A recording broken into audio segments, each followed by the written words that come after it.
I can recall my very first memory. It's so vivid. I was sitting on the living room floor. My mom was sitting on the couch. I was probably 3, maybe 4.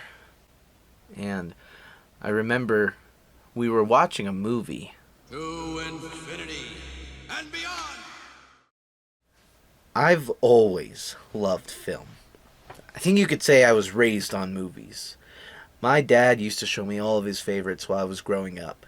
I remember falling in love with movies like Back to the Future, Who Framed Roger Rabbit, The Terminator, and, of course, Star Wars. Now, the story of how this project came to be actually started in the summer of 2023. You see, I was at the movie theaters a lot that summer. There were just so many movies coming out. There was a new Indiana Jones, a new Ninja Turtles, there was Barbenheimer, which, took the world by storm, and then there was also Spider-Man Across the Spider-Verse. Oh man. I saw that movie 5 times that summer. It's the most I've ever spent on a movie, ever. But I just couldn't help it. I was just awestruck by the visuals, the conflicts, the music. It's a movie that I never got bored of, and I still never get bored of. And something I found really interesting was the idea of Canon events, which in the movie is an event that every version of Spider-Man will go through. From the writer's point of view, it was probably just a clever way of explaining why every Spider-Man story is the same, but the audience took it a different way. The audience started to relate to it. And then I started seeing it everywhere. There were just memes upon memes. People were starting to realize that they might have a lot more in common than they thought. People were starting to realize that maybe we all go through the same problems. People were being united through film, and I found that beautiful. But then I sat down and I started thinking about it a little more, and I realized you don't have to be a film nerd to know the phrase, "You shall not pass!" Everyone just knows it. I began to realize that film really brings us together. But not every movie gets a meme. Not every movie has a famous quote or moment which cements itself into society. So I wanted to figure out, what makes a film iconic? Now, when I started this project, I didn't really know what I was doing. So I just started looking things up. I started by looking up, how does film affect people? Interestingly enough, I found an article about an experiment that took place in Russia, where a group of 70 people were shown a movie about elderly people. None of them had seen the movie before, and they were all asked to take an assessment about what they thought about elderly people. Questions were based off of a 1 to 7 scale. For example, do you think that elderly people are emotional? Do they feel emotions? 1 being very unemotional to 7 being extremely emotional. Immediately after the group watched the movie, they were asked to take another assessment about what they thought about elderly people. And then 2 weeks later, they were asked to take one final assessment on their thoughts. What the researchers found was that the film had an effect on people, both positive and negative. Some people now saw the elderly as more ambitious and active, but at the same time also saw elderly people as more critical and rude. This resource was vital to my research because it used quantitative data to prove that film has some effect on our thought. But after that, I didn't know where to go. I was stuck. So, film does have an effect on people and how it sticks to us. But I still didn't know how it becomes iconic. I didn't know where to go. So I just sat down and thought and thought. And then one day it hit me. Communication is 30% verbal and 70% visual. For the past 3 summers, I attended a leadership conference where the most important lesson I learned is this. Visual communication is 30% verbal and 70% visual. It all came to me. Visual communication is the key for a movie to have an influence on us, to affect us. And visual communication is the key for a movie to become iconic. My project started moving away from me looking at resources, and it moved into me looking at my surroundings and making observations and making connections. The sense of sight is powerful, and this is the best way that I can explain it.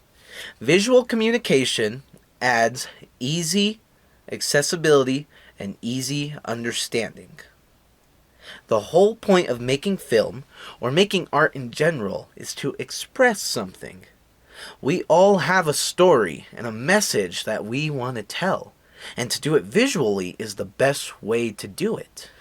As much as I love reading, I have to admit, it's not the easiest for everyone to bond and connect over. There are high illiteracy rates around the world. Do you think, honestly, that you could sit down on a Friday night with your dear old grandma who never went to high school and bond over a book? No, you can't do that. But if you put on a good action movie, then it's going to be a great time. It's going to stick with everyone because you're seeing it. It's visual. It's easy communication and it's accessible. Now, one of the best observations I made was when I went down to the Musical Instrument Museum down in Phoenix, Arizona. Now, the cool gimmick of this museum is you walk around with headphones on, and as you approach the exhibit, they have all the instruments laid out, and there's screens playing videos, and you can hear the sound through your headphones. It's really cool, and it's a great way to immerse you into the experience. But now, I want you to imagine what would happen if they took the visuals away. You'd still hear drums playing, yeah, but now, add back the visuals. And what do you see? The message just went from drums being played to exotic cultures all over the world playing different kinds of drums that you've probably never seen before. Visual communication added depth to the message. Film allowed the museum to fully express what they're trying to tell you. And now, because you've seen it, it sticks with you more. You have a better understanding of it. In The Dark Knight, if Harvey Dent had just said, "You either die a hero, or you live long enough to see yourself become the villain," then that's it. You would have heard it and you probably would have moved on. But what Christopher Nolan did was he showed you what he meant. You were presented with a character who is praised as a hero, fall and become a monster. It added a lot more depth to what Nolan was trying to tell you, and it stuck with you. Now, if you had just heard, I am your father, then that's it. You would have just heard it and probably moved on. But because you actually got to see the scariest villain in movie history tell someone that he's their father, it made the message a lot more compelling, and it stuck with you. Now, I created a survey where I asked people, have you heard this iconic movie quote before? Then I presented them with a movie quote. If they had picked yes, I then asked them, where have you heard this quote before? And what I found most fascinating was that a lot of the time, when people had heard an iconic movie quote before, they hadn't actually heard it from that movie. They either heard it in a video, a meme, some said a song, some said in conversation, some didn't remember. But what it proved to me was that iconic movies have surpassed themselves and have become cemented in society. It also helped me discover the second part of how a film becomes iconic. The second part of how a movie becomes so popular and how it cements itself in our society is because it's shared so much. Once you find a message that's really compelling, that's really relatable, and it sticks with you, then you share it. You reference it in conversation, you put it in videos, maybe you make a meme based off of it. But because you share something from that movie, it becomes iconic. There are some movies that present us with something so compelling, so relatable visually, that it stuck with us. And because it stuck with us, and because we related to it so much, we decided to share it. Now, because this movie got shared so much, it surpassed itself and became iconic. At the center of it all is visual communication. Visual communication is the most understandable, most accessible form of communication and expression there is. Now, you're probably wondering, so what? Visual communication isn't just about film. It goes far beyond film. That leadership conference I was talking about earlier, do you think that was about movies? No. It was about marching band. I was learning how to be a drum major. I can't just learn how to conduct because someone tells me to my face what to do. And I can't just read a manual with only text about how to conduct a band. No. I have to actually see it. It needs to be demonstrated, and that's how I learn. That's how everyone learns. I want you to try to think about how visual communication can be applied to your everyday life. It can be applied to education, to leadership, maybe to tutoring and mentoring if you need to demonstrate how to do something.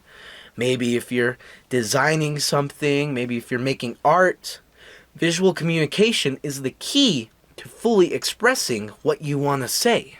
I want to thank Mr. Brum, Miss Bland for giving me this opportunity to talk about something and share about something that I'm very passionate about. I want to thank my family and Laura for all of the endless love and support they've shown me. I want to thank Miss Cochran for mentoring me and for supporting me throughout this project. I want to thank everyone who filled out my survey and everyone who left some very insightful words about the importance of visual communication. I also want to thank you, the viewer, for sitting through my presentation and hearing what I have to say about the importance of visual communication. I am Nick Garcia. Thank you.